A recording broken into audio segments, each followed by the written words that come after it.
The honourable member for Courtenay-Alberni. Be here tonight to talk about the Canada Post surcharge that was, brought into play, as we know, to reflect the increase in diesel costs across Canada. But, Madam Speaker, as we've seen gas prices increase, it has just become so unaffordable for families. Over the Christmas holiday season, we saw that surcharge, Madam Speaker, grow to 39.5%. And, Madam Speaker, families right now are struggling to make ends meet. They're seeing skyrocketing grocery store prices, skyrocketing prices at the pump, skyrocketing bank fees at the banks, skyrocketing telecom fees, Madam Speaker. And Canada Post, what do? They impose this incredible surcharge that is having a huge impact on small business that are struggling to make ends meet, that many of them are trying to get out of the debt load that they're carrying from the COVID-19 pandemic. And, Madam Speaker, I find it really frustrating that as we've seen greedflation, we've seen these big oil and gas especially have record profits at the pump.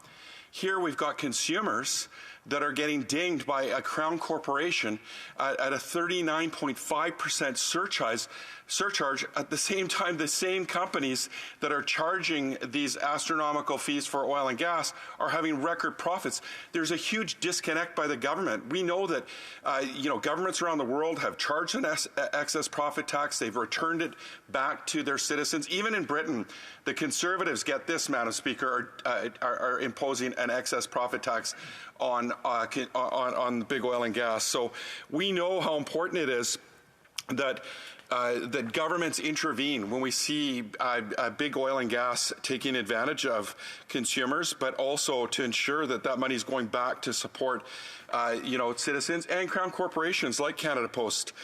Madam Speaker, I'm also equally concerned that we saw, Canada Post, the workers themselves, many of them that are rural and suburban mail carriers, they're filling up their gas, they're delivering mail.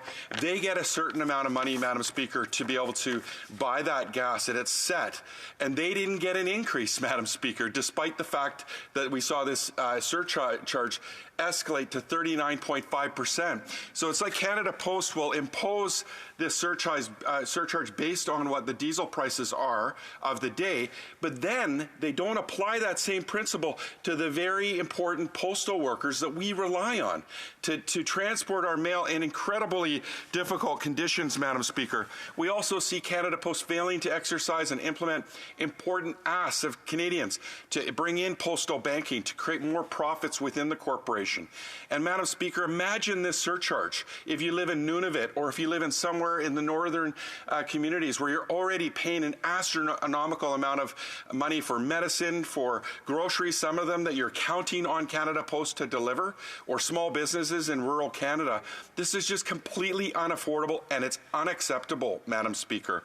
So we're calling on the government to make sure that they invest in Canada Post, that they support their postal workers and create a fairness there, but also impose an excess profit tax on the greedflation that's taking place right now with big oil and gas, and ensuring that we provide relief to Canadians. Madam Speaker, whether it be returned to them through more doubling of the GST in future, or also, supporting Canada Post so they don't have to charge this levy.